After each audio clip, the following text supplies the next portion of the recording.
Hello, welcome to another episode of Inside the Huddle. Today is Saturday, June 29th, although by the time any of you are listening to this, it'll be Sunday, June 30th. So the last episode of June before July comes around, and then training camp shortly thereafter that, late July. So really, we're getting out of probably the worst month of the football calendar year, June, because there really isn't anything other than the mandatory mini camp, which is really only 2-3 days.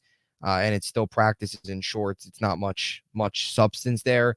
Other than that, there's not anything in June. It's a very dead period, the largest dead period of the NFL calendar year. And now we're heading into July, so we're getting out of June. July training camp opens up here in almost a couple weeks, kind of later July. I think July 18th. A couple of teams report. I think back together weekend is like the 27th or something like that. So exciting times in the NFL. Preseason, regular season get closer, and we got a couple topics in store for you guys today. DiMari, how's it going, man? Episode 19 coming up. Yeah, I'm doing pretty good. Glad June is over because, like you said, it's been so Yeah, slow, almost no football news. But July is going to be good to us because we got NCAA coming out in like 2 weeks, that's true. especially if you pre-order. Mini camp is coming up, like you said, or the training camp at least. I believe August 1st or first week of August, we get the Hall of Fame game. So football is upon us, it's getting pretty close. I'm just ready for the season to kick off. Yeah, you make a good point. The Hall of Fame game, a couple days will be like officially a month from live football, and even though it Yeah. doesn't mean anything, preseason is still live football. It's still football on the TV screen, which is still exciting. And of course, preseason's a key evaluation point for fans and of course NFL teams as well. So we'll get into a couple different topics today. We'll break down some terrible rankings by Pro Football Talk. Their pre-camp power rankings is what they call them. Although I think if these were post-camp power rankings, they'd probably be just as bad. So it doesn't really matter when they released them. These were horrendous. So we'll break those down. We'll get into NFC divisional rankings. Last week we did AFC. This week we'll shift on over to the NFC and then get into a very complicated Brandon Aiyuk situation in San Francisco. The wide receiver met with the Niners.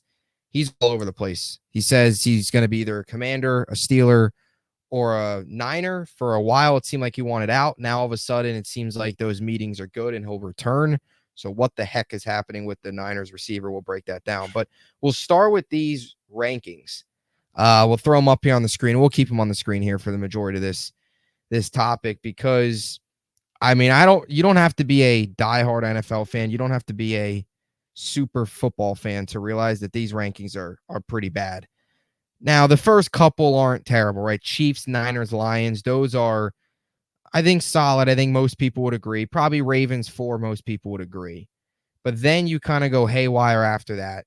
You know, Eagles, Packers, Bills, people could debate. It's not even the top 10 necessarily. It's some of these other things. So, DiMari, before we really break down like all angles of this and give some of our top teams our actual lists, what was like your first reaction when you saw this robbery in broad daylight? Well, when you first sent me this, I didn't know if there was a typo, if it was a mistake. I Totally. think I was out driving at the time, so I thought maybe I seen it wrong because I'm kind of going through Yeah. the list. And then when I actually had time to sit down and really break this list down, I figured that whoever did this probably had CTE because there's some teams in there, like you kind of mentioned.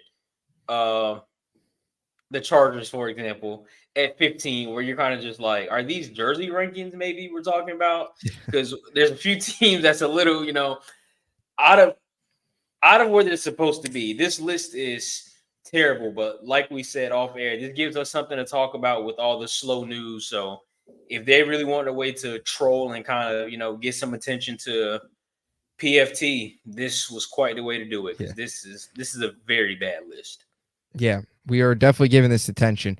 And you make a good point about if this was uniforms, it would probably be just as bad.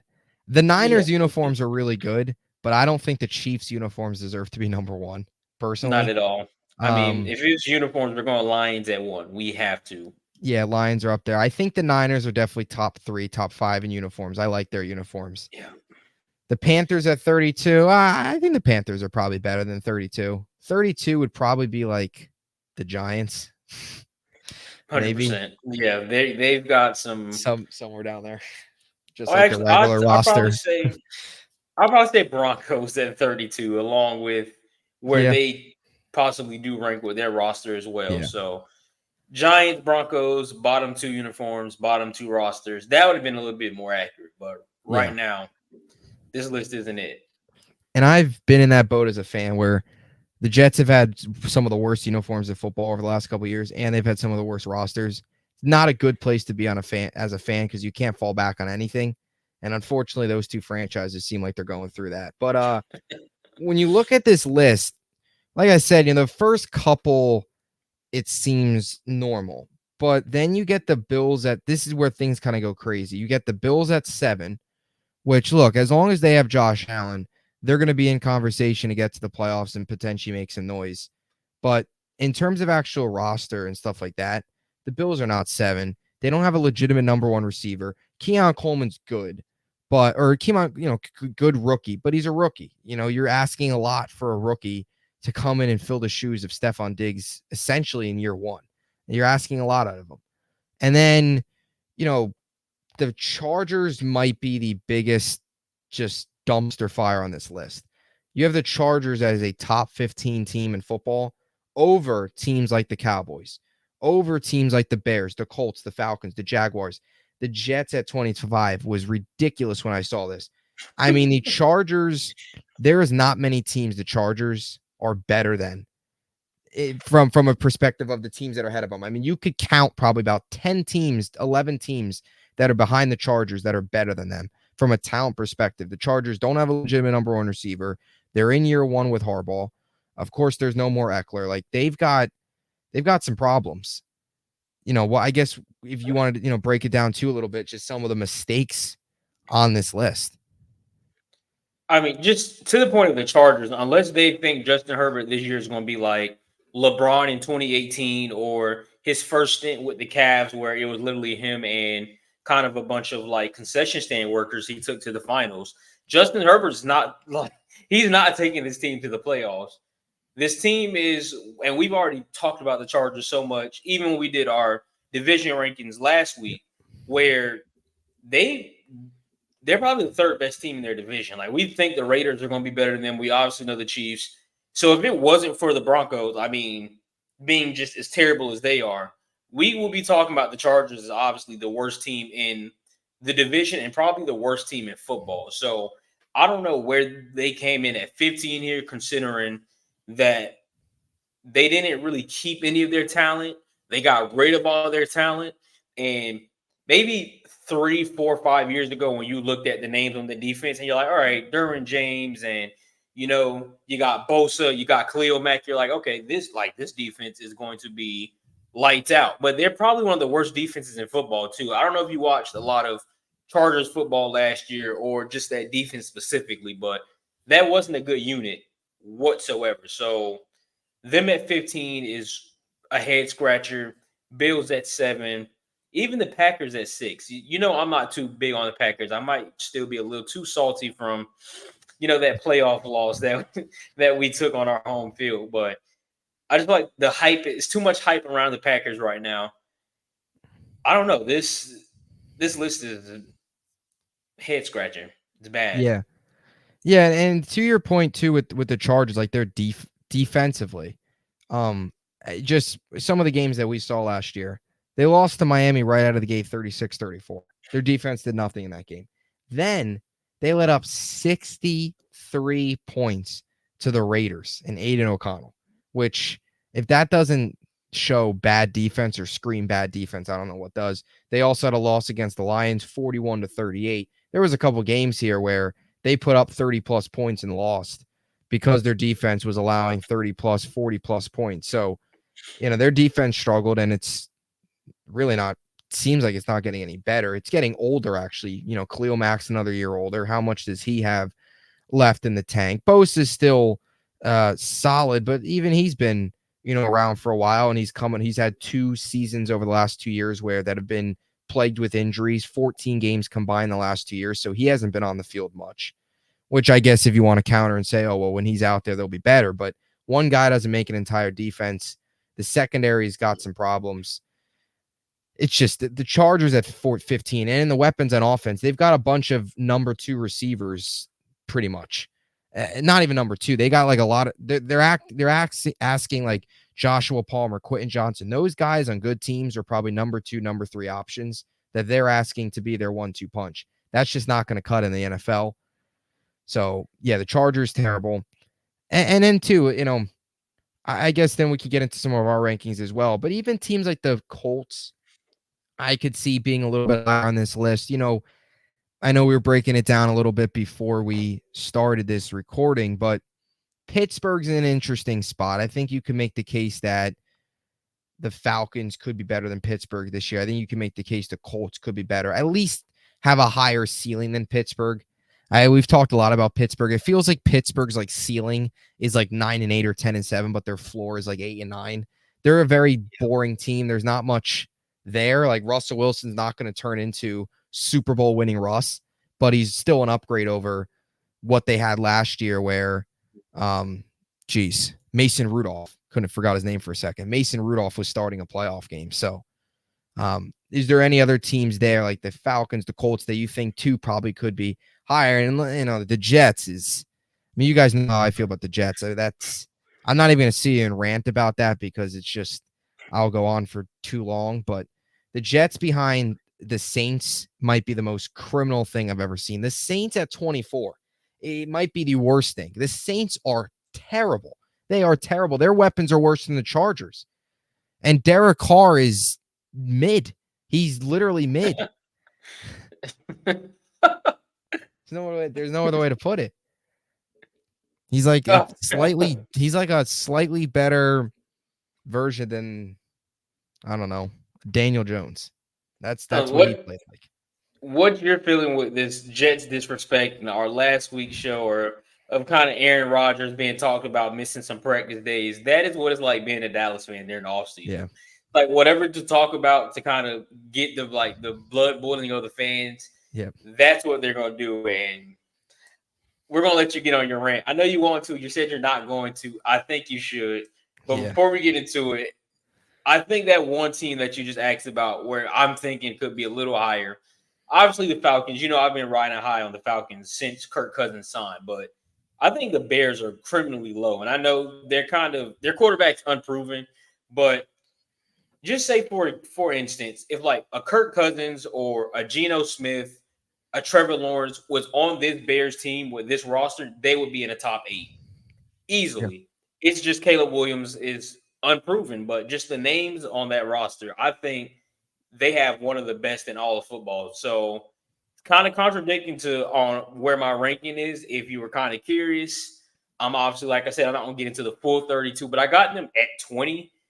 That could change, but just the teams in front of them are proven teams, and that's that reasoning. But I think 17 is too low. I mean, I think their roster is better than Dallas. I think it's better than the Chargers, the Steelers, the Rams. So, I mean, I think like a 13 spot for them isn't too bad, but 17, that's entirely too low. Yeah. No, yeah, I agree. And again, you look at the Bears, right? In terms of their ceiling, if they reach their ceiling, they'll be better than the Chargers, no doubt. They'll be better than Pittsburgh. Just the teams ahead of them, they could be better than. It depends on what happens with Watson, but if Watson is what we saw he was last year prior to the injury, they could be better than the Browns. They could be better than the Bucks. The Bears could be, they could be a second place team in that division. I mean, the Packers are at 6 on this list, and a lot of people, I am one that actually buys into the Packers hype, but like if they are as good as they can be, they'll be even better than the Packers. So you can make the case, forget about even just top 15. You can make the case, look at some of those other teams, like even the Bengals on this list that are top 10. They can get into that category where they're up there with the names of the Eagles and maybe not as high as the Lions and the Niners. They're not a top 5 team, but they have the potential to do so. But yeah, I mean, the Saints, you know what? It's not even just the Jets. The Jets at 25, I hate it because there is no reason for them to be at 25. And the mini camp stuff too, it's ridiculous. First Take still talking about it makes no sense. I don't know. I don't know how they can't. I know it's June, but you can find other topics. They could react to this list instead of talking about Aaron Rodgers missing 2 days of camp in June. It's ridiculous, but it's not even. I don't even think I'm being a homer or a bias when I say that. It's just it's so clear the hate that Mike Florio and the people over at Pro Football Talk have on the Jets. The least you could have done is maybe put them at 17, put them on the right side. If they would have put them on the right side, but maybe at 17 or 18, it still would have disagreed. But putting them at 25 is just so clearly hating on them. The Saints and the 3 teams that are ahead of them, the Broncos, the Vikings, and the Saints. Come on now. So you're telling me Zach Wilson, Bo Nix, and Jarrett Stidham, Sam Darnold, and J.J. McCarthy, those 2 clown show quarterback rooms, and then whatever the heck the New Orleans Saints are trying to do this year with their offensive weapons. I mean, we talked about it. Alvin Kamara is gonna want to. Like we said, he left minicamp because he saw Derek Carr, saw him throwing passes. He left. So I'm done. He went to Egypt with Aaron Rodgers. That was equivalent of I don't get paid enough for this. He just walked out. I'm done. Aaron Rodgers, Derek Carr, overthrowing balls on air. He was just like, I don't get paid enough for this. Nope. I'm going home. It's already bad enough you live in New Orleans. So it's just no disrespect to New Orleans, but not a great place. So you live in New Orleans. Not a great place. You got to watch Derek Carr. Not at all. Yeah. I mean, all they had to do was go to the swamp, eat beignets, and wait for Mardi Gras. So I probably would have left minicamp too if I was and watch Derek Carr in the heat of the summer too. Humidity, all that stuff. Disaster. The Saints have no business being at 24. The Saints are terrible. No. Saints, I'm calling it right now. They're going to be one of the worst teams of football. And it's no hatred towards the Saints. I couldn't care less about the Saints. They're in the NFC South. I don't care. But they're not any good. They're not any good. And them at 24, even over teams like the Raiders and the Titans, and even the Cardinals at 30. I think the Cardinals probably could be a little bit higher.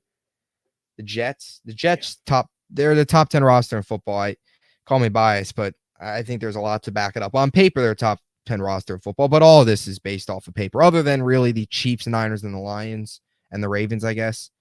Even the Eagles, they've got to prove that their defensive pieces that they added are going to actually live up to the expectations. Other than that, this is mainly on paper. Even the Texans, they've still got to live up to the hype. But I guess we can break down some of our lists. So I know you did all 32. What was I'm just curious. I guess you could list your top 5 or top 10, and I want to hear your bottom 10 as well. I guess you could start with your bottom 10. All right. Just curious. And then we could get into the actual top 10 and top 15 and stuff like that. So my bottom 10, I'm going to go 32 up. Okay. Broncos dead last. Giants, Panthers, Patriots, Saints, Commanders, Chargers, Cardinals, Raiders, Vikings. So, okay. That's solid. So you got the Giants at 31. So sorry to the Daniel Jones and Giants truthers. And then you've got the Vikings at, what was that, 22 you said? 23. Yeah, all right. That's solid. So Vikings pretty much remain in the same spot. You got the bottom feeders like the Panthers, all them down there. Now, if you want, you could give your top 5. I'll go top 5. We'll break it down and we can kind of keep going down the list. Top 5.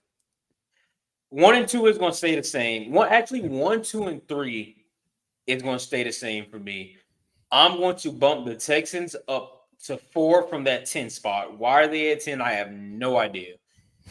Texans are going to move up all the way to 4, and we're going to put Ravens at 5. It was kind of hard. I know we just did this a few weeks ago with the Ravens and the Eagles, those are ones that kind of could change, but I'm going to give the Ravens the edge, and they're going to round out my top 5. Yeah, I'm pretty similar. I go Chiefs 1, Niners 2, Lions 3. Although my way too early Super Bowl prediction was Texans Lions, so technically I guess Texans would be 1, Lions would be 2, but Texans 4. So 3 NFC. Well, no, Texans 4, 2 NFC, 2 AFC, and in 5 it's tough between the Eagles and the Ravens. You put Ravens, so I guess I'll throw the Eagles there at 5, and then that's my top 5. again, the Eagles, Ravens, like you said, we had this conversation a couple weeks ago. They're very similar. Two good teams, two teams that'll make noise, two tough teams to choose from at that 5 spot to see, because both you can make a strong case that they're both top 5 rosters. But I guess I'll throw the Eagles there at 5. And then no surprise there. Again, really the top 5 is not terrible. Yeah. It really just comes down to the rest of this list that was brutal. The rest of the top 10 through 6 was pretty poor, I think. Couple teams don't belong in there. So what was your the rest of the top 10? Eagles 6, Jets 7, Browns 8, Cowboys 9, Dolphins 10. All right. So I went Ravens 6, Jets 7. Maybe that's high. I put the Jets 7. I put the Packers at 8. And I know you might not like that. I like the Packers a lot this year. I am channeling my inner Mike Florio right now. I'll put the Packers at 8. Goodness.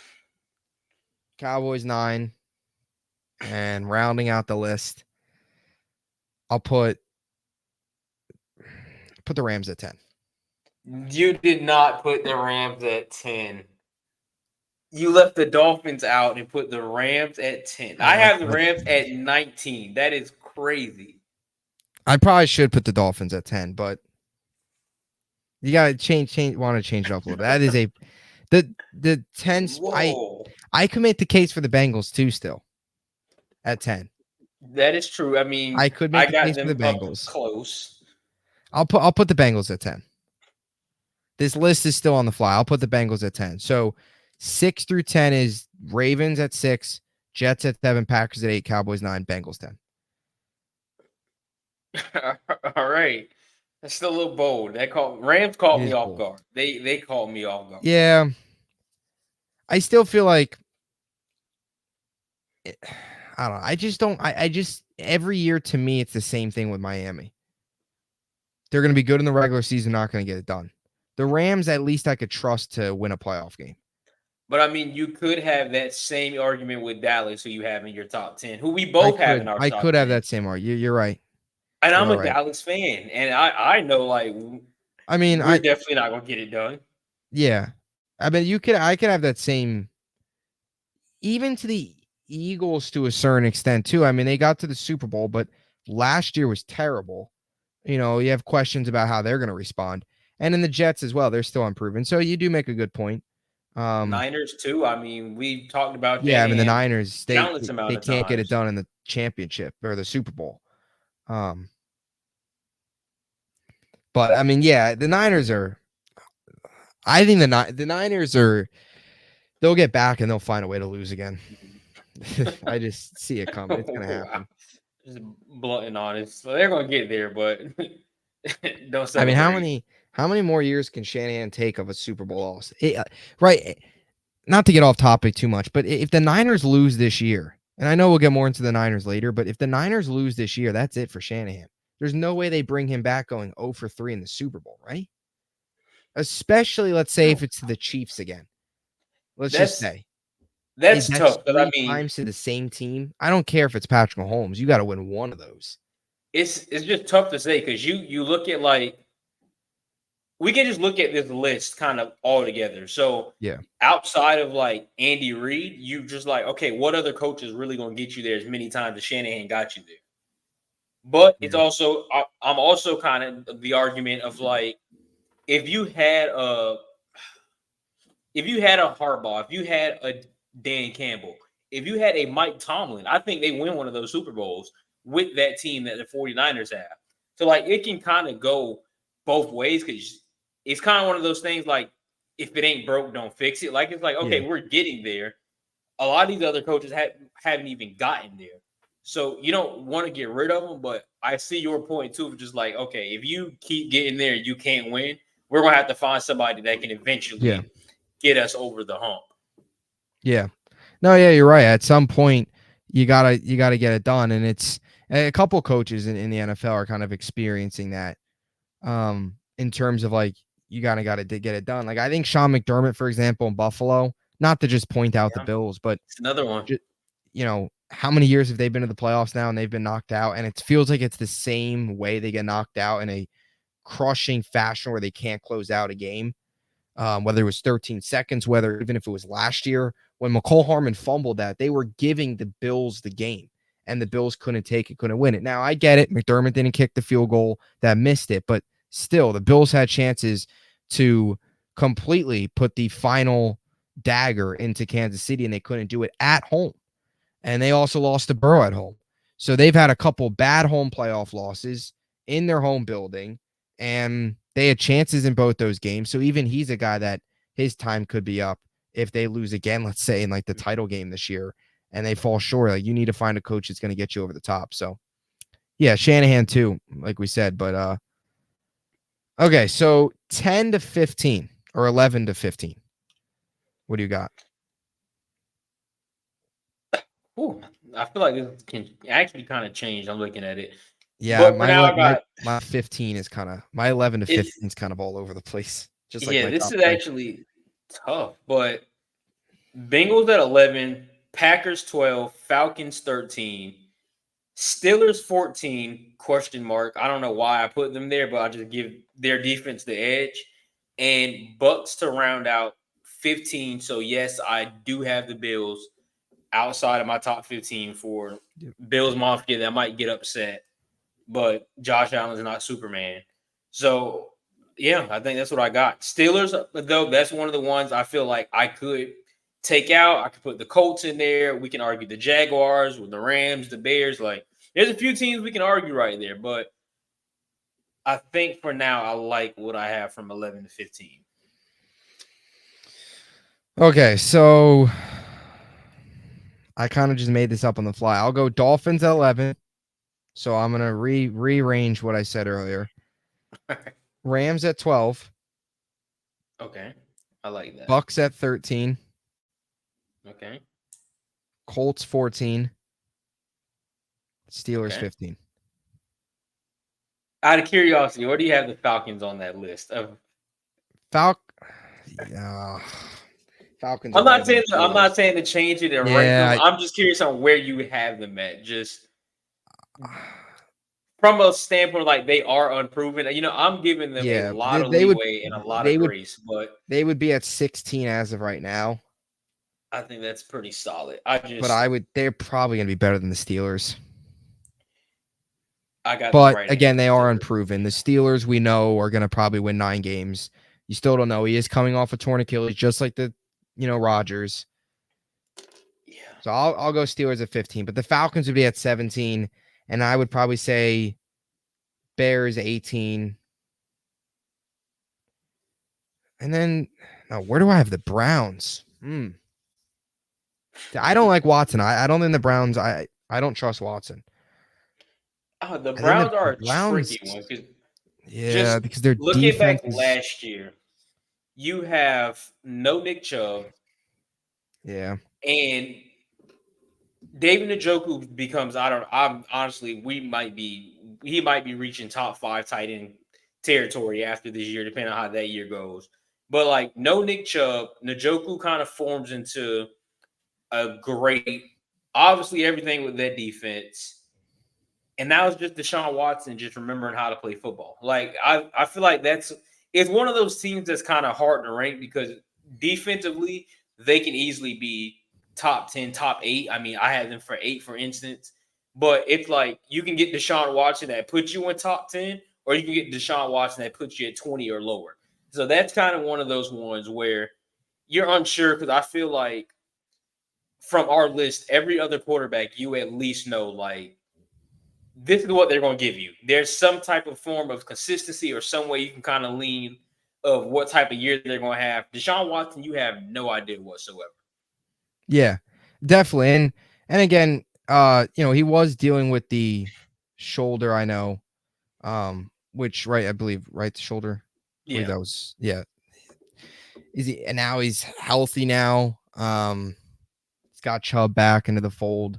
Still got Amari Cooper. They've got all the talent around him, but it's interesting. And the defense is great. Like, their defense can stop anybody, and that's a very tough division they're in, which is for all 4 teams. But this is a team that can slow down. If there was a defense that they could slow down a Lamar, potentially even slow down a Burrow if they get hot and Higgins is playing well and he's heads in the game and he's committed and all that stuff. So it's interesting. Did you say where you had them? I have them at 8, right? 8. Oh, yes, you Right did. after the Jets, but right before the Cowboys. Okay. I should probably write down your list as well because I have my list. So, okay. So you have them at 8. I have Packers at 8. So you take the Browns over the Packers. Where's Packers? 12.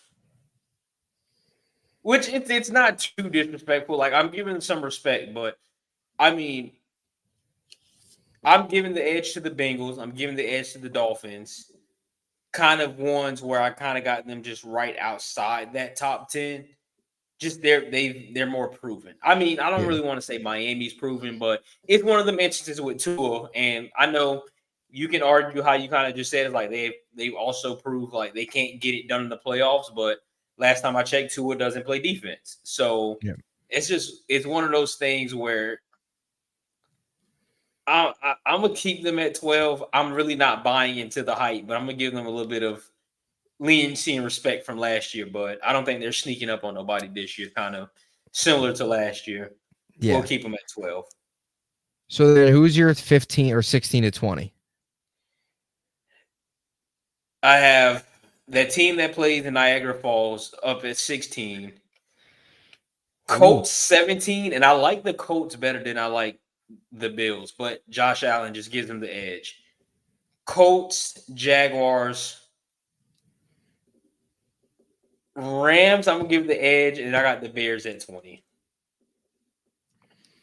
Wow, so you have all right. So you got to put Canada's team up there. Yeah, I love calling them Canada's team. If you want to get if you want to get a Bills fan angry, call them Canada's team. That's all you got to do. It's not Toronto. It's not the Raptors. It's not the Maple Leafs. It's not any of the hockey teams. It's the Niagara Falls Bills.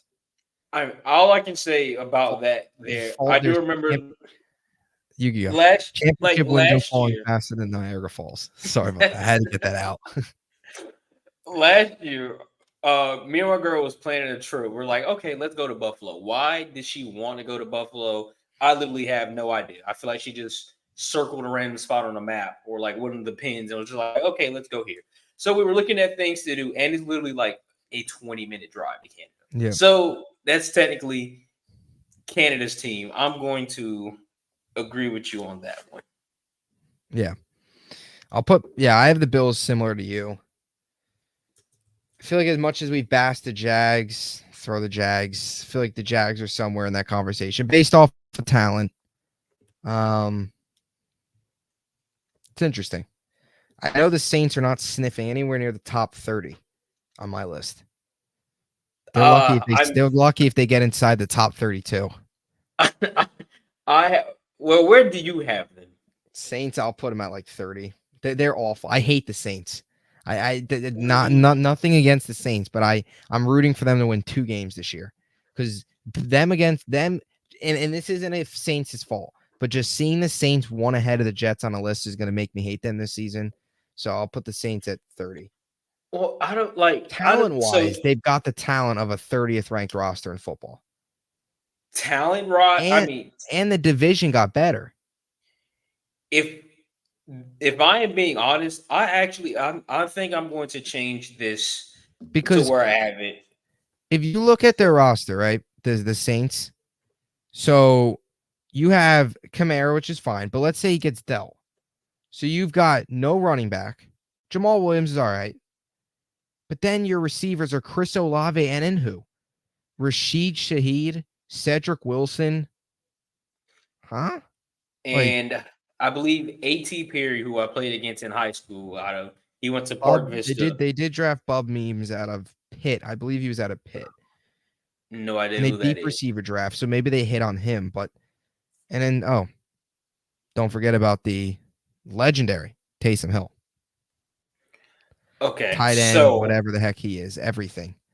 4th string quarterback, Derek Carr's replacement, running back, offensive coordinator, general manager, water boy. Now that you said that, I had to make some changes. So I had them at 28 originally. I moved them to 30. I just swapped them and the Panthers because now, I mean, I'm taking Deontay Johnson and Adam Thielen and Xavier Legette over Chris Olave, Rashid Shaheed, who's okay, and whoever else you just named. I mean, no, Rashid no. Shaheed, I can argue legend. the Patriots are better than the Saints. I mean, it's just they're so unproven, but the Saints are a terrible football team. No, they are. And two, their coach is Dennis Allen. It's coaching perspective too. I don't think you love that as a Saints fan. Last year there was a chance he was gonna get out of there. That I don't think some fans love him either. And then defensively, Cam Jordan's good. Always liked Demario Davis, former Jet stud. Always respect him from his days with the Jets. But you know, he's good. You've got Cam Jordan. You've still got, of course, some pieces there. Tyrann Mathieu, Marshawn Lattimore. As long as he's in the league, he's always a thorn in wide receiver sides. But I don't know. Just That's offensively, it. where are they going to generate offense? Chris Olave is great. Don't get me wrong. Phenomenal. But outside of him, there is nobody. And I mean, respectfully, I feel like I don't want to call it like a repeat concussion history, but there's a lot of times you're watching a lot of Saints games, especially for fantasy owners that have had Olave on their team. There's a lot of hits that he takes and a lot of helmet bounces off the ground where you're just like, okay, how long is this guy going to be able to play? And I'm not saying he's going to have a short career. That's not what I'm saying at all. But basically, what I'm saying is like from a health perspective, if he goes down because he seems to take a good amount of hits, you have nobody else to rely on, like outside of that. Unless again you're going to line Taysom Hill, who is again receiver, head coach, Everything. GM, turf technician. Like if you're going to line him up at receiver, but even then, like you don't have anything. Yeah. Yeah. It's true. And let's just, like you said with the concussion, one of them he goes down, you're done. You're cooked. So interesting list for sure. Any other closing thoughts before we move into our divisional rankings? I mean, I was gonna go back based on this list here we have in front of us. I think we digested it pretty good, so I think that's it. Yeah, definitely. It's a large list or a list large full of questions. I guess is the right way to put it. All right, so now we'll move on here to the divisional rankings. And I feel like it's a good transition point, similar to kind of what we were just discussing. But last week we did the AFC divisional rankings. This week we'll move into the NFC side of things. So just like we did last week, if you want to give your rankings, and I'll give mine, and we'll discuss. NFC is tough. I mean, I'm not Yeah. gonna lie, it was pretty tough, but I like the North being one. Then I'm gonna go East at 2, South at 3, West at 4. Okay. I feel like I can So, change some things here. It's so tough because I know I got the East at 2, and you're just like, all right, they have two of the worst teams in football, arguably Giants and Commanders. But I think that edge of Dallas and Philly being so good kind of yeah. carries the weight more than just say the NFC West, where you got the Niners, Rams, Seahawks, which are all Yeah. obviously we know about the Niners, but the other two are pretty decent teams. So it could change. I actually, I am going to change that. I am going to go North at 1, West at 2, East, and then South. Okay. So I'm right on there. I went North 1, similar to the AFC. And then the NFC's North is the strongest, especially if, like we've already talked about, if the Bears are as good as they should be, if Caleb Williams is as good as the number 1 overall pick billing. So I'll go North at 1. I'm a little bit more higher on the Packers, but especially if the Packers have a big season like they had last year. they'll be right in the conversation. Lions, we know what they're capable of. The Vikings are the bottom of that list, but they're still a team that has Justin Jefferson, so they've still got some talent there. Very talented division, and it's going to be a fun division to watch. And I don't know if it's an easy division to root for, but I can get behind the Lions. I think a lot of people will get behind the Bears. Packers probably not because they're a little bit more history with Rodgers there. I think a lot of people are not a big fans of Packers, but a lot of people can get behind the Lions. I think a lot of people will be able to get behind the Bears. So that'll definitely be an interesting division. I went West as well, too. I just think when you look at the West, last year, they were just stronger. You had a 12-5 team, a 10-7 team, and a 9-8 team. What separates them from the East, like you were mentioning, is the East, the bottom of the East is a lot weaker, especially this season, I think. I think the Cardinals are going to be better than what they were last year. So you're going to have a better Cardinals team. Seattle will probably hover around the 7-8 win mark, maybe to get to 9. When you go to the East, Dallas and Philly at the top, very strong. But then Washington and the Giants, you've got Washington rookie quarterback. They'll probably be a 4 or 5 win team. And we know what the Giants are. They scream 4 to 5 wins as well. So I think the bottom of the NFC East is what separates them from the West. It's weaker. I think you can make the case the top of the East is actually stronger because I think the Cowboys and the Eagles are better than the Rams, but the Niners are obviously better than the Cowboys and the Eagles. But, I think, Cowboys, Eagles, I think is better than Niners, Rams. And the records show that last year. Cowboys, Eagles won a combined 23 games in the regular season, while the Niners won 22, or with the Rams won 22. So we'll go West, we'll go East, and then last is South. Still got to prove it. You got Kirk Cousins coming in, which is good. The Bucs are solid, but neither team is. The Bucs are probably a 9-10 win team. I think the Falcons have potential to be better than the Bucs. I think they've got a higher ceiling. But to me, at the bottom of this division, I mean, we've talked about it. I mean, the Panthers and the Saints don't scare anybody. They just don't. The Panthers and the Saints are like, I don't even know. They're just two they're bad terrible. Football teams. Two terrible football teams. Two quarterbacks that are, unfortunately for Bryce Young, I don't know how much better he can be. And then you've got a guy in Derek Carr that I don't know. We know how I feel about the Saints. So that's why I think bottom of the division. Falcons might win 11, 12 games. Bucs might win, let's say, 9 again. And then you've got the Saints. And look, the Saints won 9 games last year. I get people might be thinking, oh, you're crazy, but I just don't see it. Especially, I feel like Kamara, if they move on from him, they're probably done. Kamara to the Cowboys. That's what we started. We've already talked about it. We've already started that. If that happens, you heard it here first. We've already talked about it, but Jerry Jones. The scribbling. But that's Morse code for Kamara. That could be the script. If that's the script, that's a way to get everyone to buy back in. But back over this ranking. So I think you kind of slip in a little lie when talking about the NFC North of like, oh, there's no teams in there that you don't root for. Yes, there is. This is the Green Bay Packers. The Packers nobody roots for, but the Bears and the Lions, I think a lot of people can get behind. I don't know. It's just a little rant. I'm trying not to go off the books, but it keeps reminding me. I keep hearing all these Packer fans. Oh, we've had 2 Hall of Fame quarterbacks, and now we have 3.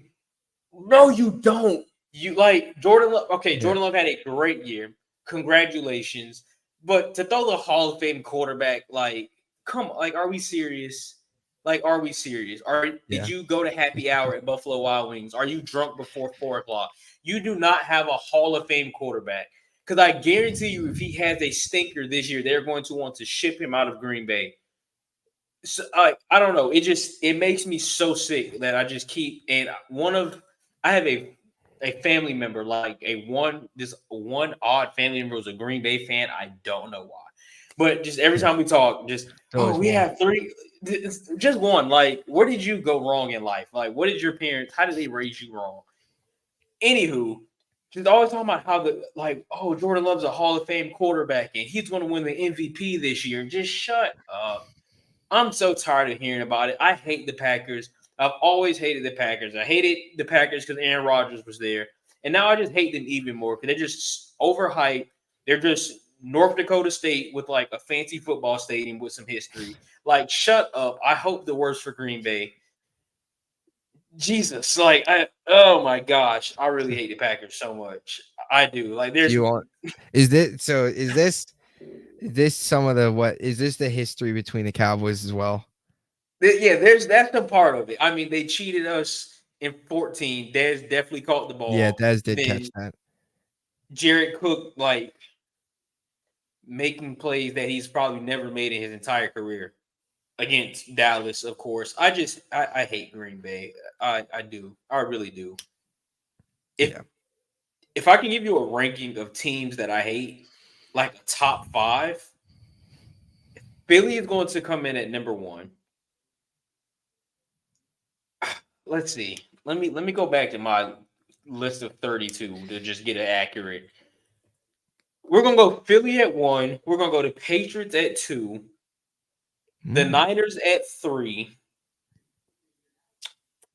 The Packers at 4. And in that 5, can you put the Eagles twice in that list or just have to be changed?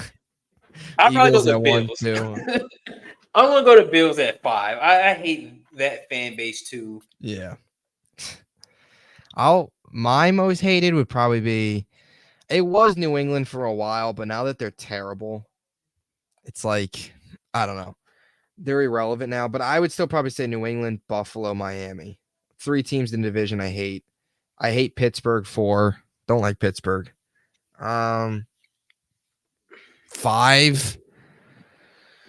Yeah, I gotta go. Let me go back to the. Let's look at the divisions here. Number 5. How it sounded like the Saints were going to be your number 5. Yeah, I probably could put the Saints at 5. Patriots, Bills, Dolphins. I don't really know who my 5th is.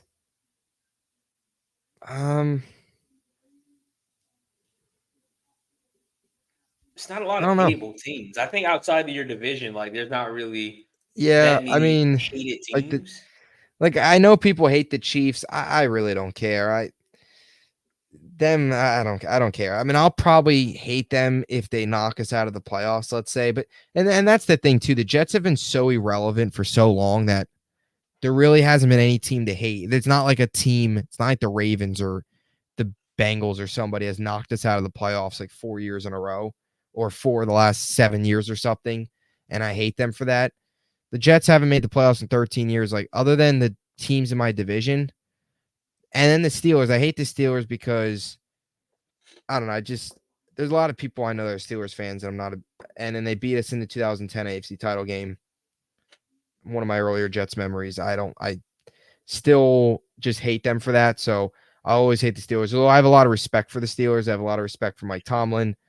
I'm probably one of the bigger Mike Tomlin defenders than other people. I think Mike Tomlin's a lot better than some people give him credit just because of what he's been able to do with quarterback play that he's been given over the last couple of years. But respect Tom, respect the organization, but don't like him. No respect for Miami, any of those teams. There's no respect for him. At least I do respect Pittsburgh, but I don't like them. The other teams, I hate them. And that's the thing with the Jets, though. It's like there hasn't been those. They've been so bad. These teams there hasn't been that rivalry. There hasn't been losing to a team in the playoffs multiple times. You know, like I know Bills fans hate the Bengals. They hate the Chiefs because they've gotten knocked out by the Bengals. They've gotten knocked out by Mahomes a lot. And it'll probably happen again.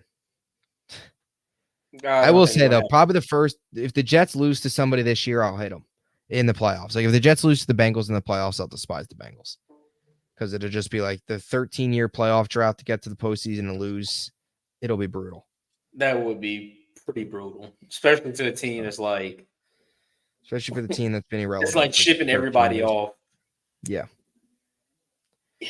Definitely. All right. So we can move on now to the final topic. Brandon Aiyuk. I don't know what he's doing, but he's all over the place. Speaking of the Steelers, he said he wanted to be a Steeler. He said he was going to be a Commander, and he also said he was going to be a Niner. One of those three teams. Now, all of a sudden, he came back and said, for sure, he wants to stay with the Niners. There was also another report a couple weeks ago before this meeting that felt the Niners, he said they didn't want him.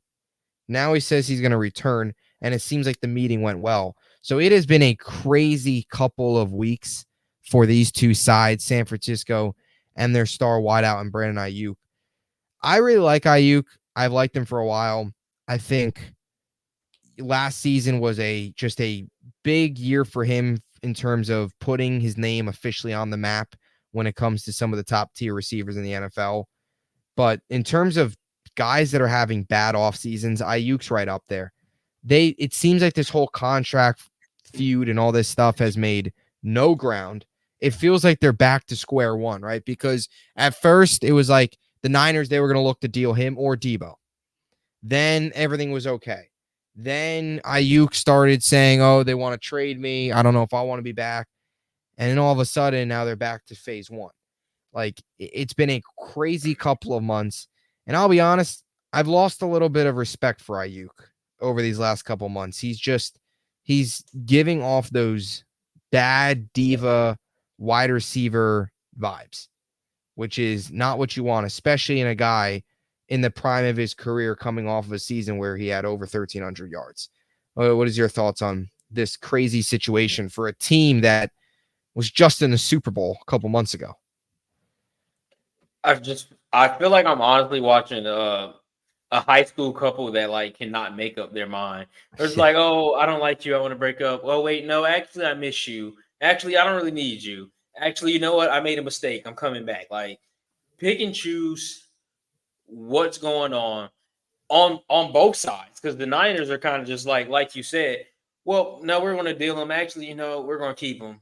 Actually, we're going to send them off. They don't know what they want. He doesn't know what he wants because he's like, I could be in a Commander's uniform or a Niners uniform or a Steelers uniform. I hope it's a Niners uniform, but I won't mind playing with Jaden Daniels either. But I also like Mike Tomlin. So it's like, get stern on what you want, which I know for both sides, I guess it might be trying to play a leverage game for the Niners. It's kind of like, we can ship you off. Like, you really don't have to be employed here.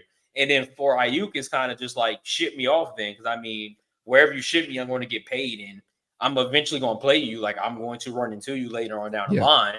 But I kind of agree. And I know we've talked about this before, where when they first mentioned kind of dealing Debo and Aiyuk, where perfectly how you just mentioned, your head coach might be on the brink of possibly, some fire up under them because they can't win the Super Bowl. And instead of bringing back all the core pieces, it's kind of like, let's ship everybody off and start over. It's not making any sense to me whatsoever. So for the Niners, I mean, best bet is just pay the man. It's that simple. You gave McCaffrey a nice chunk of money. I don't know how many people they really have like with big salary, not obligations, the word I'm looking for, but like players that's taking up a bunch of money on the cap salary. So like, I feel like they could pay him. It's a weird situation over there, but ship him to Pittsburgh. Don't ship him to Washington, because that moves the needle just a little bit. Like, that actually kind of makes my stomach turn a little bit. Like McLaurin, Daniels, and Aiyuk. So Pittsburgh definitely, but not Washington. Yeah, well, Washington would really become interesting because if Jaden Daniels does work out, you would be in a situation where he'd have McLaurin, I think, on a playoff team is probably a number 2. But on a rebuilding team, he's a number 1. But if you put Aiyuk there, you'd have a really good 1-2 punch and a good quarterback. Then, yeah, I could see, I don't want to see him in the division. And I don't want to see him either in my division when it comes to the Jets. There was a couple reports earlier in the past couple of months that maybe after the Diggs trade, the Bills would look at somebody like Aiyuk. I never wanted that. We just ship Diggs away. Man. Please give me Chase Claypool, Marquez Valdez-Scantling 2 times a year. By all means, give me those guys, not Aiyuk. So prefer him. I mean, I think he'll end up staying in San Francisco. But yeah, you make a good point. From a front office perspective, it doesn't make a ton of sense. And we were talking about Shanahan too. they've got a lot of pressure on him this year. So from a Shanahan perspective, we talked about it earlier. If this is it for him, if they don't win it this year, or they don't win, or if they get back and they don't win it, is this it for him? Why would he want this in a huge season for him? Want one of these guys gone? The whole Deebo Samuel thing, I get the contract, I get that stuff, but it just never made any sense. You were just in the Super Bowl. This is your core guys. One of them's probably gone at the end of the year anyway. Just play this season out and cross that bridge in 2025. It never made any sense. Like right when the Super Bowl ended, the Niners wanted to like tear this thing down and get rid of one or even two of their star receivers and be left with Jawan Jennings and Ricky Pearsall and guys like that. So, and maybe they like Jawan Jennings a lot. I mean, he did show a lot of good things in the Super Bowl. He's entering year 4. Maybe he's going to take off, but is a guy that's really a third, fourth receiver, not much else.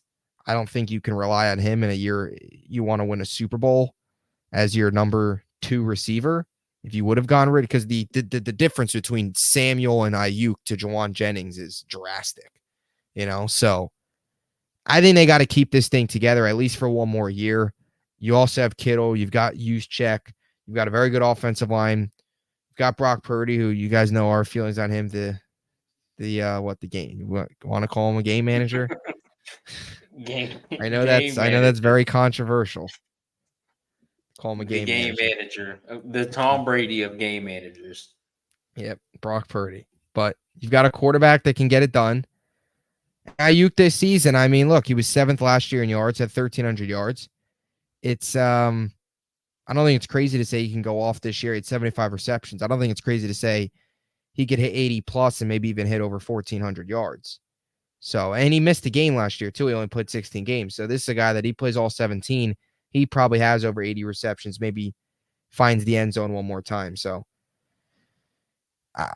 the most talented team on paper, arguably the most talented team. You still have to give it to the Chiefs because they won the Super Bowl. But in terms of actual talent, they've got you want a quarterback, they got one. They got a running back. They've got elite players. It's not like they just have good players. They got the best running back in football. They've got arguably one of the better receivers in football, both of them. You've got a top 5 tight end. You've got a top 5 offensive line. You've got probably the best fullback. I know people don't really talk about fullbacks, but they've got one of the better fullbacks. And yeah, they've got a top 5 defense, top 3 defense. Bosa, Dre Greenlaw, Fred Warner, Charvarius Ward, all these guys, even Leonard Floyd, who they just added, had a productive season last year with the Bills, hit over 10 sacks. So they've got pieces. They run it back, they'll be right in the conversation. Them in Detroit, I think there's a good chance you potentially see that matchup again. Again, maybe if a team like the Bears make a run, the Packers make a run, if a team like Eagles get back into it, if they are what they are, Cowboys, of course, will be in that conversation again if they can get the job done. But, I mean, you'd say, right, they're probably the favorites still. Probably going into the playoffs this year, if they're healthy, they're still going to be the favorites to come out of there. So, we'll see. See what happens. Do you think Aiyuk stays? Yeah, I think he's going to stay. And kind of another point I want to get into before we kind of wrap it up. What I don't understand, and I guess we can say receivers right now, because we've seen like a lot of receivers that need contracts and a lot of them have gotten it.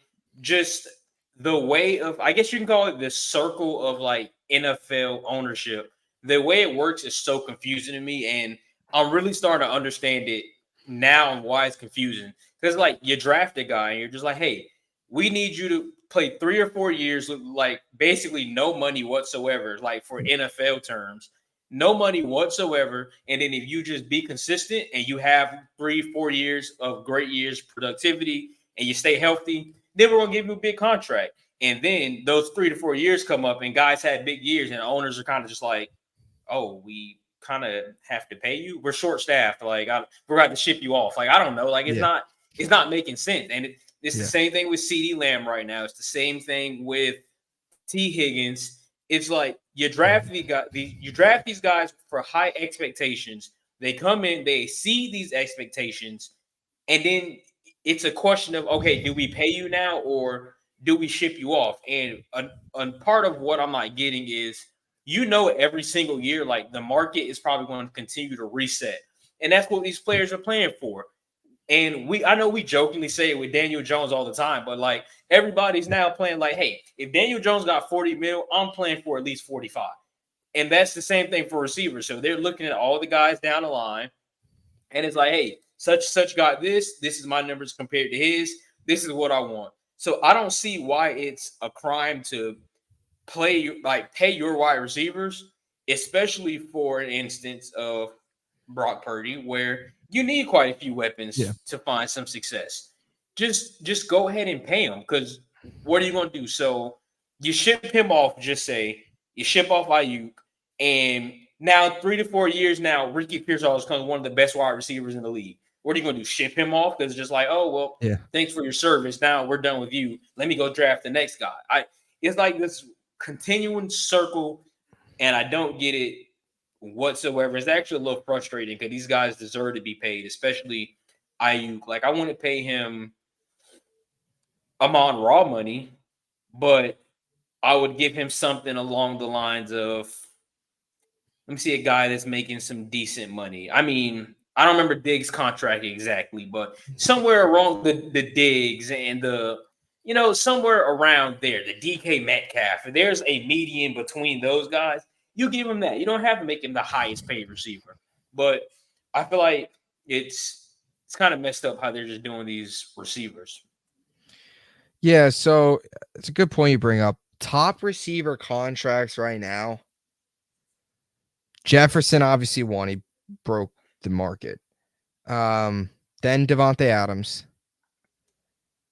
Amon Ra, Tyreek Hill, Amari Cooper, AJ Brown, Calvin Ridley, Jalen Waddle, Keenan Allen, Cooper Kupp, Devontae Smith. So what, around maybe more the Waddle money? Yeah, that I think that's perfect. That's a good number he's for at 3 Aiyuk. years. Yeah, 84.7. Yeah, Waddle, Ridley. I don't think he's really AJ Brown like that territory. He's definitely not 100 million. No. Which is what Amari Cooper is. There's 5 players 100 million. AJ Brown's the first non 100 million at 6. He's got 3 years, 96 million. So I could see anywhere between that Jalen Waddle 84 to 96. 96 would be pushing it. Probably more, that 84 to 92 range, which is Ridley and Waddle. And I mean, yeah, he's in that conversation with he's probably better. That Ridley contract's a little.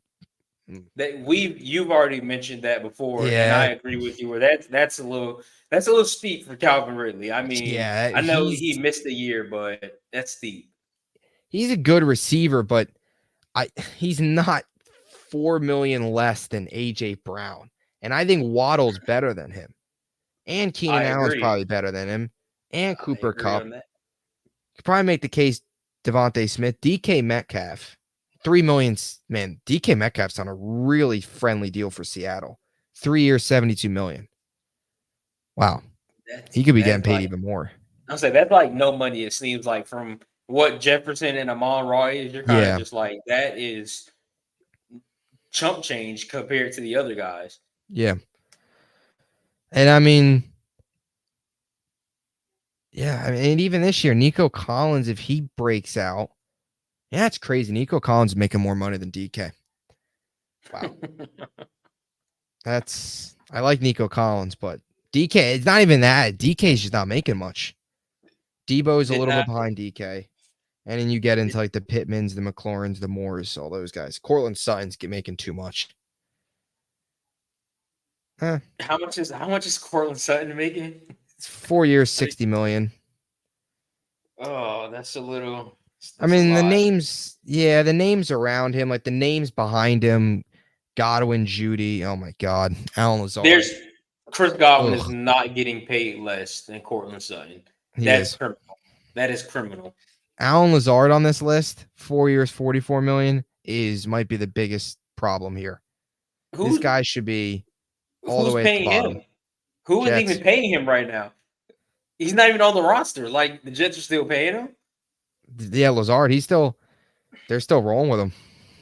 This is why sometimes I feel like I'm doing He's like he things. should not even put him next to Josh Palmer. I just Josh want to know Palmer is 100th. He's the lead.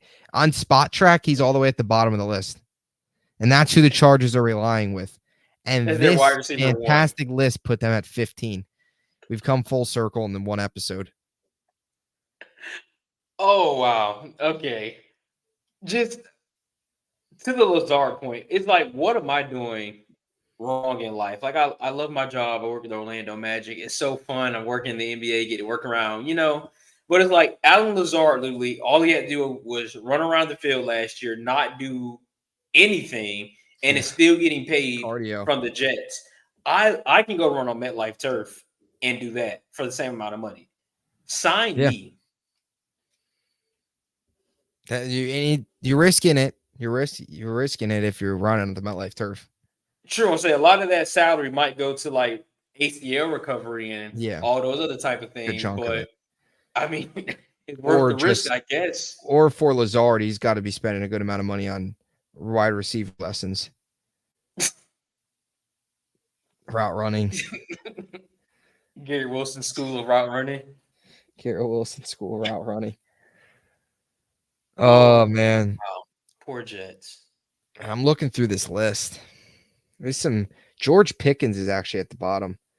Some of these guys are still on the rookie deals, but they got Pickens right now at a pretty good price. Now, we have both mentioned this before, that George Pickens comes off as a bit of a diva. So when it's his time for a contract and he's like, hey, I want as much as like, I'm gonna say CeeDee Lamb, because that's probably gonna be the next one to get a big payday. And Pickens doesn't get that. I mean, it's gonna cause an uproar. And respectfully, I wouldn't pay him. I wouldn't pay him that. I like Pickens. I feel like he's a bit overhyped, but I guess that's he's for another he's day. very interesting. Very interesting player. Very polarizing player.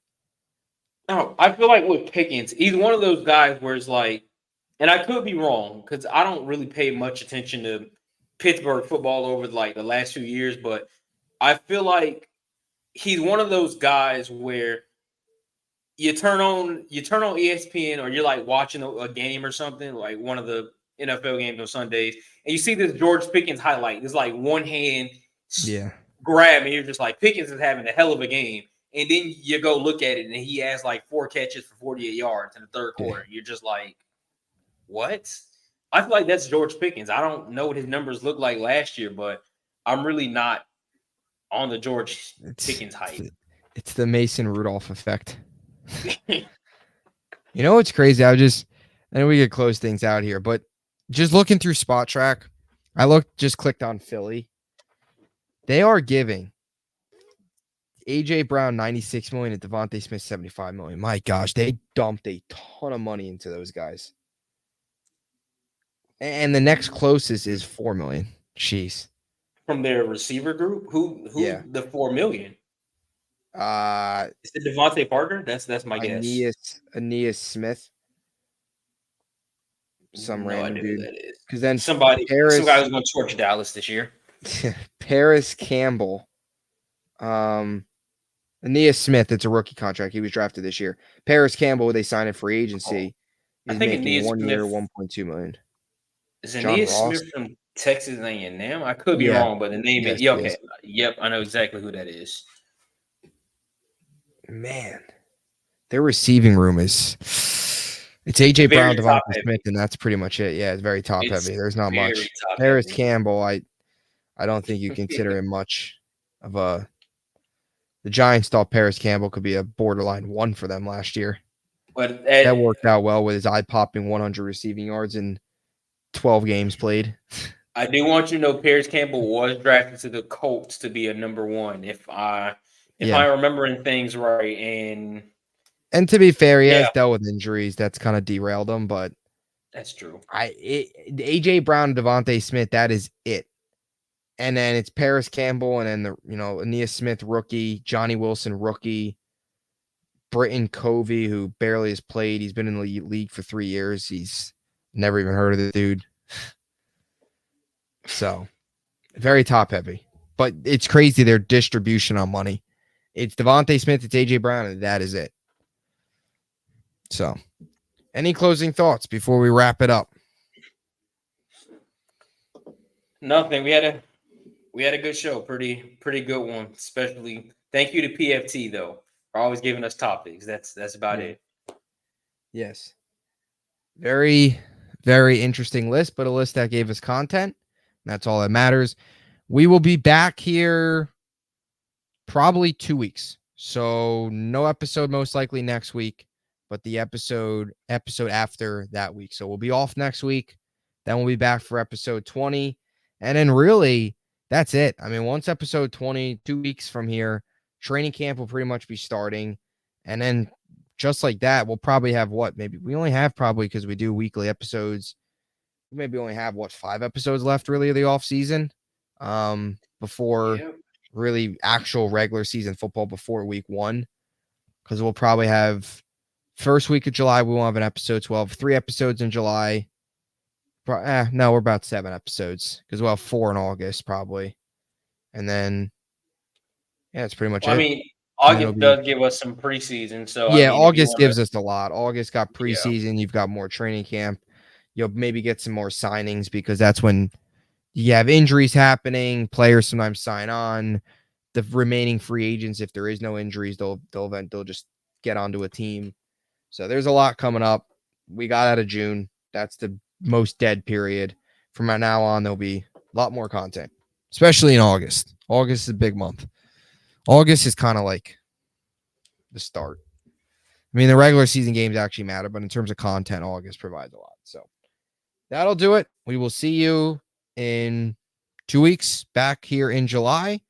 And until then, hope you enjoyed it. Make sure to please like and subscribe, and we'll catch you next time.